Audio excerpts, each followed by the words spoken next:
주님여 이 손을 꼭 잡고 가소서. 할렐루야. 오늘 이 밤에도 하나님의 은혜와 평강이 여러분들 가운데 함께하기를 주의 이름으로 축원합니다. 우리 옆에 계신 분하고 인사하시겠습니다. 기적의 주인공이 되시기 바랍니다. 인사하시겠습니다. 기적의 주인공이 되시기 바랍니다.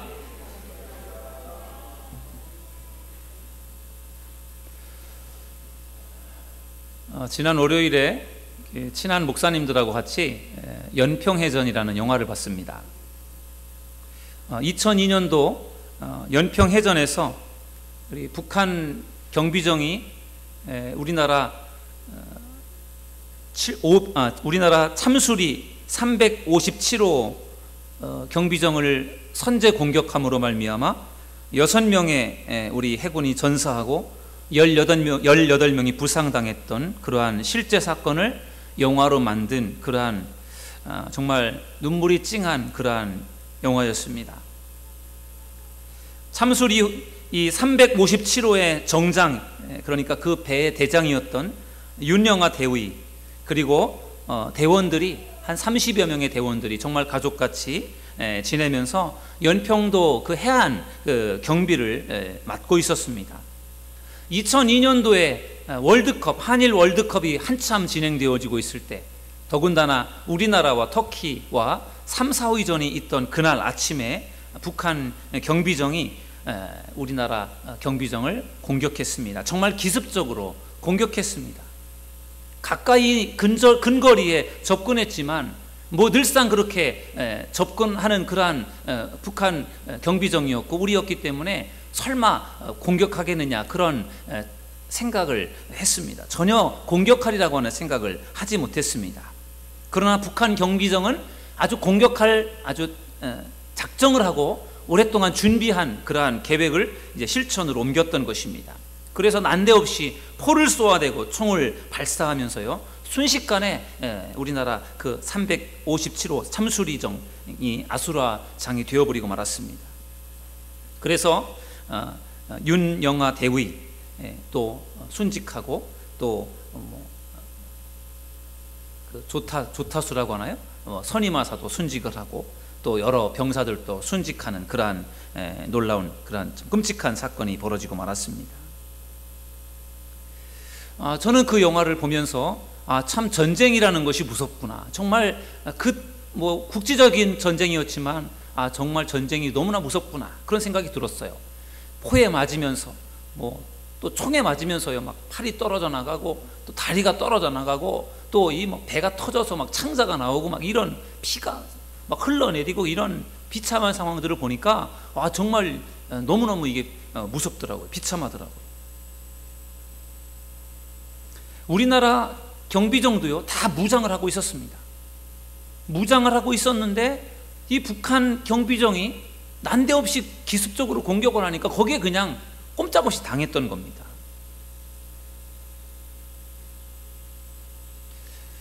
그러면서 마귀의 그러한 어떤 기습적인 공격과 이렇게 연관을 해서 생각을 해보았습니다.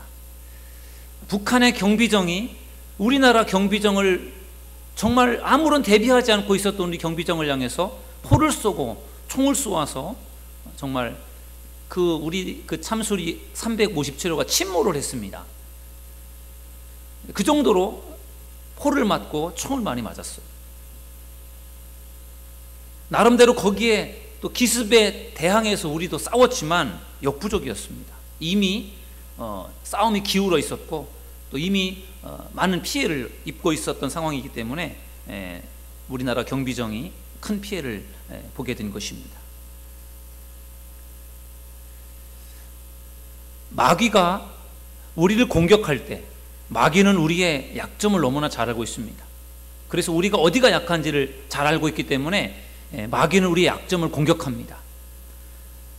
우리가 정말 전신갑주로 무장하지 않으면 우리는 마귀의 그 공격에 허를 찔릴 수밖에 없습니다. 우리나라의 경비정이 북한 경비정의 기습 공격을 당해서 침몰을 당하고 많은 전사자가 나온 것처럼 우리가 정신을 차리고 깨어있지 않으면, 전신갑주로 무장하지 않으면 결국은 마귀의 공격에 우리는 당할 수밖에 없다는 것입니다. 여러분, 북한 경비정이 오랫동안을요 그 지역에 다니면서 우리나라 경비정이 어떻게 움직이고 있는지, 언제가 어디가 취약한지를 다 그것을 연구를 한 겁니다. 그렇게 하고서 이제 나를 딱 잡아가지고 공격을 하니까 꼼짝없이 우리가 피해를 보게 된 것입니다. 그냥 무작정 대책 없이 공격한 것이 아니라 그들 나름대로 계획을 세워서, 이전 99년도인가 제1연평해전에서 총격전이 있었는데 그때는 북한 병군이 많이 죽었고요, 북한들이 많이 피해를 입었다고 합니다. 어쩌면 그것이 제2연평해전, 그러니까 1연평해전에 대한 복수로 북한에서 계획한 것이었다라고 그렇게 나와 있더라고요. 그래서 그런 계획을 세우고 그런 어떤 기습 공격을 준비했던 것에 결국은 우리가 당했던 거예요. 당시 월드컵 기간이었고, 그렇기 때문에 우리가 먼저 선제 공격하지 않는 것으로 그렇게 다 지시가 내려져 있었기 때문에 북한의 움직임이 이상했지만 선제 공격을 할 수가 없었던 것입니다. 그래서 결국은 당했던 것이죠. 여러분, 마귀는 우리의 약함을 너무나 잘 알고 있어요. 우리가 어디가 약한지. 여러분, 우리가 어디가 약합니까? 육신의 정욕, 안목의 정욕, 이생의 자랑, 이것이 모든 사람들의 가장 연약한 점이에요. 이 세 가지가 다 연약합니다. 육신의 정욕, 안목의 정욕, 이생의 자랑. 육신적인 유혹에 우리는 잘 넘어집니다. 또 물질적인 유혹에 잘 넘어집니다. 그리고 세상적인 권력과 세상의 어떤 지위, 여기에 많은 사람들이 걸려 넘어집니다. 마귀는 그것을 너무나 잘 알기 때문에 그것을 가지고 우리를 공격하는 것입니다. 그래서 우리가 전신갑주를 입어야 되는 것입니다. 여러분, 이번 특별 금요 치유예배 시간을 통해서 여러분 전신갑주를 꼭 입으시기를 주님의 이름으로 간절히 축원합니다. 지난주에는 왜 전신갑주를 입어야 되는지에 대한 말씀을 나누었어요. 왜 전신갑주를 입어야 된다고 했습니까? 마귀를 대적하기 위해서, 마귀와의 영적 싸움에서 우리가 마귀를 대항해서 싸우기 위해서는 우리가 전신갑주를 기본적으로 입어야 된다는 것이죠. 마귀를 대적하려면 전신갑주, 영적 무장이 필요하다는 것이죠. 그리고 두 번째는 굳게 서기 위해서, 우리가 영적으로 굳건하게 서야 마귀와의 싸움을 할 수 있고, 우리가 성장을 해야 마귀를 대적할 수 있기 때문에, 그렇기 때문에 우리가 전신갑주를 입어야 된다라고 하는 말씀을 지난주에 나누었습니다. 오늘은 두 번째 시간으로, 그렇다면 우리가 전신갑주를 어떻게 입어야 되는지에 대해서 같이 말씀을 나누어 보려고 합니다. 전신갑주를 입을 때는 머리끝부터 발끝까지 무장을 하는 것입니다. 여러분, 전신갑주라고 하는 말은 쉽게 말하면 완전 무장을 하는 거예요.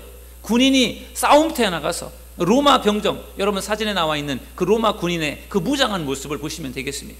로마 그 병정, 로마의 군인이 싸움터에 나가서 싸움을 할 때 머리끝부터 발끝까지 철저하게 무장을 하고 나가서 싸웁니다. 여러분, 전쟁터에 나가는 군인이 무장을 하지 않고 나가면 어떻게 되겠습니까?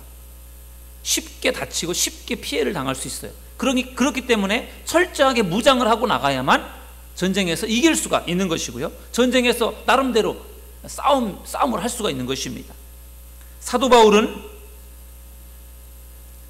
로마 군인들이 싸움터에 나갈 때 이렇게 완전 무장을 하는 것을 비유로 들면서요, 우리 그리스도인들이 영적 전쟁에서 승리하기 위해서는 마찬가지로 이러한 영적 무장이 필요하다라고 하는 것을 설명해 주었습니다. 그러면서 전신갑주에 대해서 말씀해 주었습니다. 그래서 오늘 저는 여러분들과 함께 어떻게 전신갑주를 입는 것인가, 거기에 대해서 같이 말씀을 나누어 보려고 합니다. 오늘 일부분을 나누고 다음 주일에 또 나머지 부분을 나누어 보려고 합니다. 여러분, 전신갑주는요, 호신용과 방어용, 공격용, 이렇게 세 부분으로 나누어집니다. 그래서 호신용은 내 몸을 보호하기 위한 장비로서 머리에 투구를 쓰고요, 그리고 가슴에는 호심경이라고 흉배를 하고, 그리고 허리에는 허리띠를 두르고, 그리고 발에는 신발을 신는 것, 전투화를 신는 것, 이것이 호신용 네 가지의 그러한 호신용 장비입니다. 그리고 두 번째로 방어용으로는 방패, 상대방의 공격을 막아낼 수 있는 방패가 방어용이고, 그 다음에 상대방을 물리칠 수 있도록 공격하는 유일한 공격용 무기는 바로 검이에요. 칼. 이것이 바로 전신갑주를 입는 6가지의 요소가 되겠습니다. 그래서 오늘 저는 여러분들과 호신용, 나의 몸을 지키기 위해, 보호하기 위해서 입는 그러한 전신갑주 4가지를 가지고 같이 여러분들과 같이 은혜를 나누려고 합니다. 성경에 나와 있는 순서대로 하지 않고요, 머리끝부터 발끝까지 순서대로 그렇게 한번 알아보도록 하겠습니다. 첫 번째는 구원의 투구입니다. 저를 따라서 하시겠습니다. 구원의 투구. 예. 자, 전신갑주를 이제 입는 겁니다. 여러분들이 과연 전신갑주를 잘 입고 있는지, 내가 지금 전신갑주를 잘 입고 있는지 한번 확인해 보십시오. 내가 전신갑주 중에 내가 부족한 것이 무엇인지를 한번 여러분들 말씀을 들으면서 한번 확인해 보십시오. 머리에는 구원의 투구를 쓰는 것입니다. 여러분 에베소서 6장 17절 말씀을 보시면은 구원의 투구와 성령의 검 곧 하나님의 말씀을 가지라, 이렇게 말씀하고 있습니다. 구원의 투구를 쓰라는 것입니다. 여러분, 투구의 역할이 무엇입니까? 머리를 보호하는 것입니다. 여러분, 사람의 머리에는 사람의 몸에서 가장 중요한 것들이 들어 있습니다. 머리가 정상적으로 움직여서야 우리의 손과 발이 움직여지고 정상적으로 전쟁을 할 수가 있죠. 머리가 비정상적이 돼버리면 전쟁을 할 수가 없습니다. 그래서 머리를 보호하기 위해서, 머리가 다치면 안 되니까 머리를 보호하기 위해서 머리에 투구를 쓰는 것입니다. 뭐 오늘날 군인들은 헬멧이라고 하는 것을 씁니다.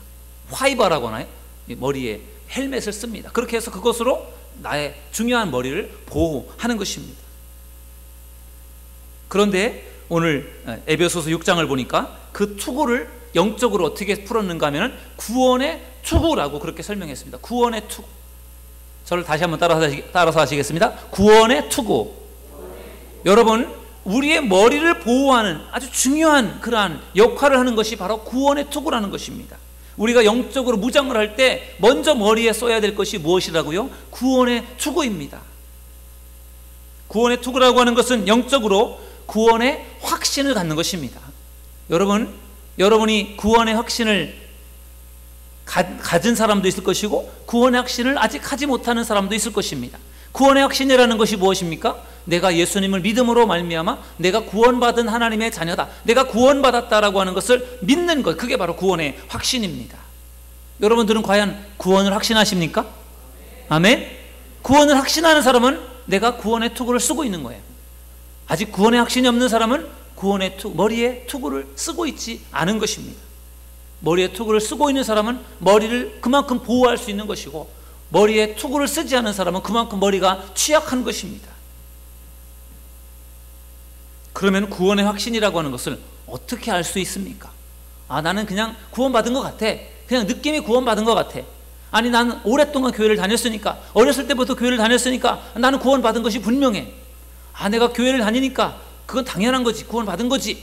다양한 생각을 가지고 구원을 확신합니다. 근데 분명한 것은 구원을 확신하는데 그냥 대충 내가 생각해서 감으로, 느낌으로 구원받았다, 그게 아니에요. 분명하게 구원을 확신할 수 있는 3가지 방법이 있습니다. 그것은 첫째는 하나님의 말씀을 통한 확신을 갖는 것입니다.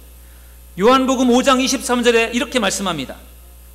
내 말을 듣고 또 나 보내신 이를 믿는 자는 영생을 얻었고 심판에 이르지 아니하나니 사망에서 생명으로 옮겼느니라. 내 말을 듣고, 예수님의 말씀을 듣고 나 보내신 이 하나님을 믿는 자는 영생을 얻었고 심판에 이르지 않고 사망에서 생명으로 옮겨졌다. 여러분, 이 말씀을 믿으시면 아멘 하시기 바랍니다. 아멘. 이 말씀을 믿는 사람, 그 사람이 바로 구원을 받은 사람이다라는 거죠. 말씀이 믿어지십니까? 내 말을 듣고, 예수님의 말씀을 듣고 나 보내시니 하나님을 믿는 사람, 그 사람은 영생을 얻었다는 것입니다. 영생을 얻었다는 것이 무슨 뜻이에요? 그 사람은 천국 백성이 됐다라는 것입니다. 사망에서 생명으로 옮겨졌답니다. 심판을 받지 않는다는 것입니다. 그 말씀을 확신하는 것. 하나님께서 분명히 그렇게 말씀하셨으니까, 내가 하나님을 믿으니까 내가 구원받았구나. 말씀을 통해 여러분의 구원을 확신할 수 있기를 주님의 이름으로 축원합니다. 그러나 그 말씀만으로 확신하는 것은 부족해요. 두 번째는 내적인 증거를 통해 확신하는 것입니다. 내적인 증거, 내 안에 구원받은 자로서의 내적인 뭔가 증거가 있어야 된다는 겁니다. 내가 성령님의 인도하심을 받고 있고, 또 내가 하나님을 아버지라고 부르고 있고, 그리고 내가 하나님의 자녀인 것을 확신한다면 그 사람은 내적인 증거를 가지고 있는 것입니다.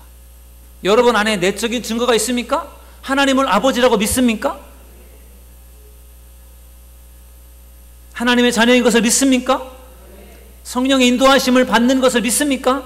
그렇다고 한다면 여러분들은 내적인 증거를 가지고 있는 거예요. 그러니까 그걸 통해서 내가 구원받은 사람이구나 라고 하는 것을 확신하는 것입니다. 세 번째로 또 구원을 확신하는 방법이 있습니다. 이 세 가지는 셋 중에 한 가지만이 아니라 셋 다예요. 세 번째는 삶의 변화, 삶의 증거예요.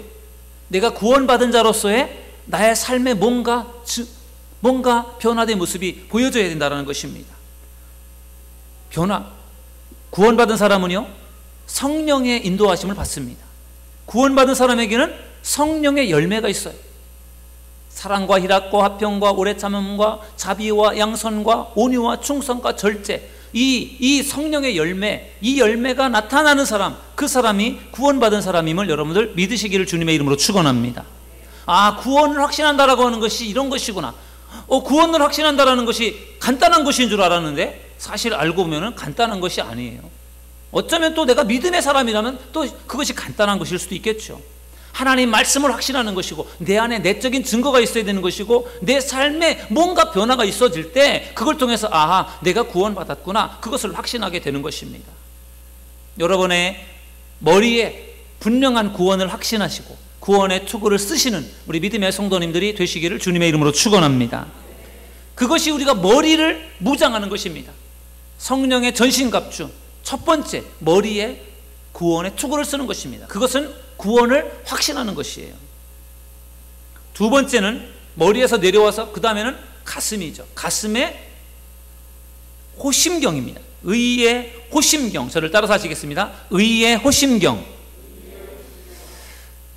우리가 전에 썼던 개역판에는 의의 흉배라고 되어 있습니다. 사실 저는 개역 개정으로 하면서 더 쉬운, 더 좋은 적당한 말로 번역을 했어야 되는데 왜 의의 흉배라는 말을 호심경으로 더 어렵게 번역을 했는지 참 그 불만이에요. 의의 흉배, 호심경 같은 말이에요. 의의 흉배예요. 그러니까 어떻게 보면요, 뭐랄까요? 방탄조끼와 같은 것입니다. 여러분, 우리의 이 가슴 부분이 굉장히 중요해요. 머리도 중요하지만 머리 다음으로 중요한 부분이 바로 이 가슴 부분입니다. 왜냐하면 이 가슴에 심장이 있거든요. 심장이 뛰어줘야 사람이 사는 것입니다. 심장뿐입니까? 이 가슴 부분에 중요한 장기들이 있습니다. 간이 있고 콩팥이 있고 중요한 장기들이 여기 다 있어요. 그렇기 때문에 이 가슴 부분을 보호하는 거예요. 손에 총이 맞아서 손이 잘라져도 살 수 있어요. 그러나 심장을 총알이 관통했다, 그러면 죽습니다. 그렇기 때문에 몸의 중요한 부분, 가슴 부분을 보호하기 위해서 바로 의의 호심경이라는 흉패를 가지고 이 갑옷으로 뭐랄까요? 방탄조끼와 같은 것으로 중요한 이 가슴 부분을 보호하는 것, 그것이 바로 호심경, 흉패가 되겠습니다. 사도 바울은 이 호심경에 대해서 설명을 하면서 그것을 의의 호심경 이렇게 설명을 했습니다. 의의 호심경. 여러분, 구원의 투구는 구원의 확신이다라고 한다면 의의 호심경이라고 하는 것은 무엇이냐면은 내가 의인이다라고 하는 것을 확신하는 것이에요. 내가 의로운 사람이다라고 하는 것을 믿는 것, 그게 바로 내가 의의 어떤 호심경을 하는 것입니다. 의의 어떤 그 흉패를 하는 것입니다. 성도들의 의로운 삶, 그것이 곧 나에게는 방탄조끼와 같은 것이다라는 것입니다. 의로운 삶, 다시 말하면 선한 양심이에요. 신앙적인 양심, 내가 의로운 사람이고 내가 신앙적인 양심을 가지고 있다면 그 사람은 의의 호심경을 하고 있는 것입니다. 여러분, 성경을 보면은요, 말씀을 들으면서 양심의 가책을 느끼는 사람이 있는가 하면 하나님의 말씀을 들으면서 양심의 가책을 느끼지 않는 사람이 있습니다. 사도행전에 보면 두 부류의 사람이 나오는데, 한 부류는 누굽니까? 베드로의 설교를 들을 때에 막 마음의 찔림을 받아서 양심의 가책이 느껴져서 어찌할꼬, 내가 어찌할꼬 하면서 베드로에게 질문을 합니다. 내가 너무 지금 양심이 찔려서 견딜 수가 없는데 어떻게 하면 좋겠습니까? 그때 베드로가 뭐라고 합니까? 회개하라고 합니다. 죄가 깨달아지고 양심의 가책이 느껴진다면 회개하십시오. 그런데 스데반이 설교할 때 그 스데반의 설교를 들었던 사람들, 여러 사람들 중에 마음의 가책을 느끼는데, 그들이 가책을 느끼면서 어떻게 반응을 하는가 하면은 이를 갈면서 스데반을 죽이려고 했습니다. 그리고 돌을 들어 스데반을 쳤어요. 그래서 스데반을 죽였습니다. 양심의 가책을 느끼면서 죄를 깨닫고 회개하는 사람이 있는가 하면 양심의 가책을 느끼면서 상대방을 공격해서 죽이는 사람도 있다라는 것이죠. 여러분, 선한 양심을 가지고 있는 사람과 선한 양심을 가지고 있지 않은 사람의 차이점이 바로 그런 것입니다. 여러분, 의의 흉배라고 하는 것은 선한 믿음의 양심을 갖는 것입니다.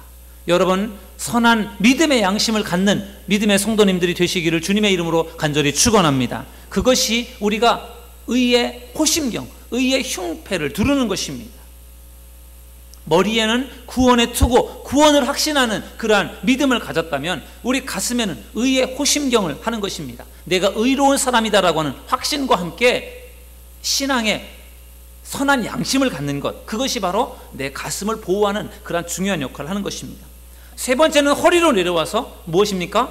진리의 허리띠입니다. 저를 따라서 하시겠습니다. 진리의 허리띠.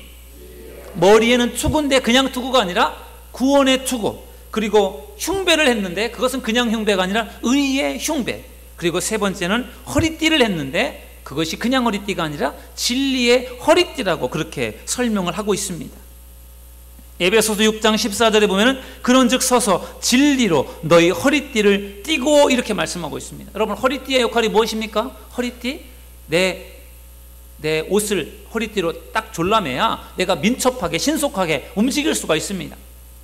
군인이 허리띠를 하고 탄띠를 둘러야 거기다가 뭐 수통도 매달고 뭐 칼도 매달고요, 총알도 매달고 할 수 있죠. 허리띠가 없으면은 사실 신속하게 움직일 수가 없습니다. 그런데 이것을 바울은 영적인 의미에서 진리의 허리띠라고 설명을 했습니다. 진리의 허리띠. 진리가 허리띠와 같은 역할을 한다는 겁니다. 우리를 신속하게 움직일 수 있도록 돕는 역할을 하는 것이 바로 진리인데, 진리는 무엇인가 하면은 바로 성실과 정직입니다. 저를 따라서 하시겠습니다. 성실과 정직.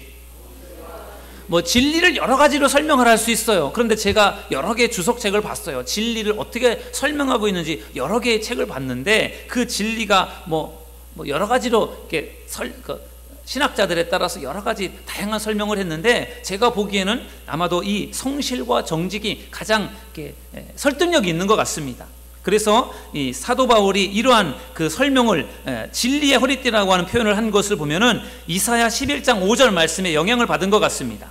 거기 이사야 11장 5절 말씀에 보면 이런 말씀이 있어요. 그가 공의로 그 허리띠를 삼으며 성실로 몸의 띠를 삼으리라. 여러분, 성실과 정직이 바로 우리의 허리띠를 졸라매는, 우리가 민첩하게 신속하게 움직일 수 있도록 만들어주는 그러한 중요한 역할을 하는 것이 바로 성실과 정직이라는 것입니다. 성실하게 살아가는 것이 매우 중요하고 정직한 삶을 살아가는 것이 매우 중요합니다. 왜냐하면요, 마귀는 속이는 자예요. 마귀는 어떻게든지 우리를 속여서 우리를 넘어뜨리려고 하는 것이 마귀의 계략입니다. 그렇기 때문에 우리가 마귀의 그 계략에 우리가 넘어가지 않으려면 우리가 전신갑주를 입어야 되는데 허리에 진리의 허리띠를 띠라는 것이죠. 성실하게 진실하게 우리가 살아갈 때 그게 바로 진리의 허리띠와 같이 우리를 딱 졸라매서 우리가 신속하게 움직일 수 있도록 도와주는 역할을 한다는 것입니다. 그렇기 때문에 성실하게 살아가는 것, 진실하게 살아가는 것이 우리가 마귀를 이길 수 있는 전신갑주임을 여러분들 믿으시기를 주님의 이름으로 간절히 축원합니다.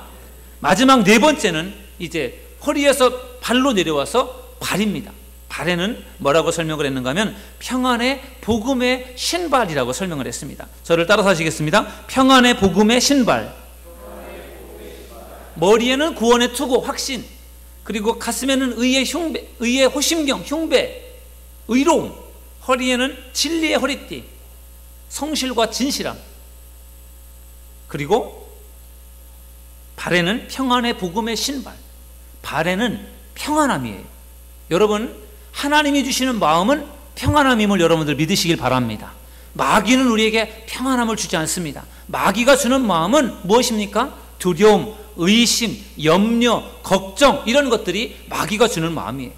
그래서 평안의 복음의 신발을 신으라 그렇게 말씀하고 있습니다. 여러분 신발, 지금 사진에 보는 것처럼 로마의 군인이 신발을 신었습니다. 무슨 부츠 같은 신발을 신었어요. 우리나라 군인들은 전투화라고 하는 것을 신습니다. 아주 두꺼운 가죽으로 된 신발입니다. 그래서 거의 정말 그 무릎 밑에까지 올라오는 부츠 같은 그런 형태로 되어 있는 전투화를 신습니다. 그거를 신으면은 웬만한 돌에 걸려도 다리가 다치질 않아요. 그만큼 신속하게 움직이는 데 있어서, 기동하는 데 있어서, 또 행군하는 데 있어서 그 신발 전투화가 중요한 역할을 합니다. 그런데 바울은 그 신발을 설명하면서 그것을 어떻게 영적으로 풀었는가 하면은 평안의 복음의 신발이다 그렇게 설명을 했어요. 이것은 복음을 전하는 어떤 전도자에 대한 어떤 이야기보다는 제가 주석을 보니까 이것은 오히려 평안한 마음에 대한 그러한 이야기가 더 설득력이 있는 것 같습니다. 마귀가 주는 마음, 불편함, 두려움, 염려, 근심, 걱정, 그것이 아니라 하나님이 주시는 마음을 품는 것, 평안한 마음을 품는 것이 곧 우리가 신발을 신는 것과 같은 그런 무장을 하는 그런 역할을 하게 된다는 것입니다. 여러분 마귀는 끊임없이 우리 마음속에 의심하는 마음을 심어줍니다. 염려하는 마음을 심어줍니다. 걱정하는 마음을 심어줍니다. 그 마음이 우리에게 딱 들어오면 우리가 어떻게 느껴지느냐? 불안해요. 걱정이 됩니다. 그러나 하나님이 주시는 마음을 품게 되면 평안함을 갖게 된다는 것이죠. 여러분의 삶 속에서 늘 하나님이 주시는 마음을 통해서 평안함을 얻을 수 있는 여러분들이 되시기를 주님의 이름으로 축원합니다. 평안의 복음이라고 말하는 이유도 있어요.